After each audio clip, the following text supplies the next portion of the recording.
right, well, welcome back to Tech Garage. The RSX Resurrection project is well underway. The next stop, the cooling system. Now, you might remember when we were working on that air conditioning condenser up front, just how nasty the radiator was. We had contamination, dirt, damaged fins. It wasn't pretty. Well, I wish we'd have done this before paint, but we couldn't live with ourselves without a massive upgrade to the cooling system. Not too terribly hard to do. We had about 8 mounting bolts, all 10 millimeter, all across the top here. I've got most of them out. I'm going to work this up out. It's going to be tight. There's probably no more than a 64th of an inch clearance, but this is going to be an awesome system. And of course, anytime you're working on a performance cooling system like this, you got to replace that thermostat. But first, look what Misimoto sent us. This is an awesome radiator. Better cooling surface, more of it, a lot of real estate. It's way lighter, which is less weight hanging out over the nose in those corners we're talking about. Can't wait to see how this performs.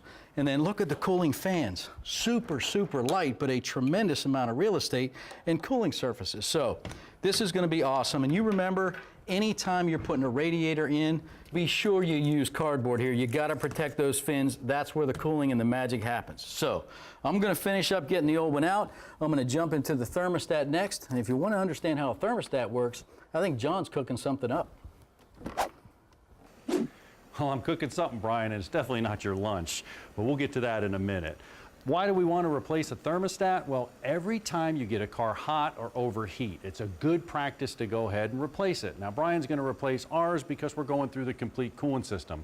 But if you get a car hot, you have to replace the thermostat. Why? Well, you can see one right here. It's got a little wax pellet in it. It gets hot, it gets cold, it goes through heat cycles, and eventually they start to stick. That's a problem. You can overheat a car, you cook it, that's catastrophic engine failure. So it's a simple little fix if you get it hot.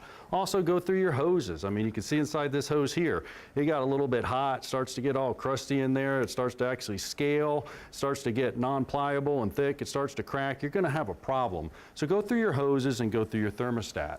Now, Brian's thermostat actually is located right here. We have another one right here that he's putting on. It's part of the whole housing assembly. You can also have a thermostat sitting just like this. I'll show you on our engine.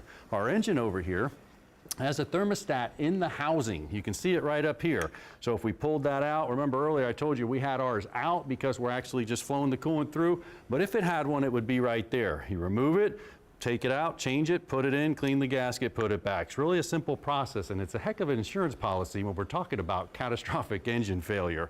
What does an engine thermostat do? Well, it keeps the coolant inside the engine until it gets to a specific temperature. Why do we want to do that? Well, it's all about emissions. You get that engine hot in there, you burn the emissions, you reduce tailpipe emissions, so the manufacturers will allow the coolant to stay in there till it gets a specific amount of temperature. Well, what's the temperature? It's all about the rating. You can see our Superstat right here. Now, this is really cool. Shows you on there it's 195 degrees. Well, what does that mean? It's going to open at 195 degrees and close at those temperatures below there. It'll actually open and close.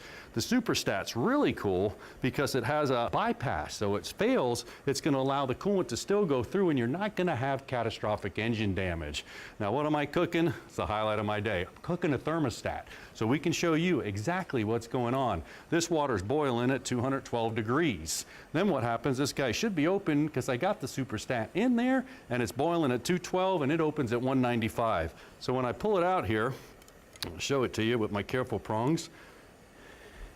And you can see it right there, that big gap, that means it's wide open. Now what I'm going to do, I'm going to dunk it in this water, which is cold, and if it's working properly, it should just start to close. I'll cool it and I'll bring it out real quick because it's going to close pretty quickly. There it goes. And it's actually closing up. And then on this side, it's going to keep the engine coolant in there till it gets hot. Once it gets up to the 195 degree rating, it's going to allow it to flow, transfer that heat, thermodynamics in the radiator. Well, I can't wait to give our RSX a test drive when Brian gets the coolant system done, but for now I'm going to head over to Bernie's and check out some high performance coolant systems. We'll be back with more Tech Garage right after the break.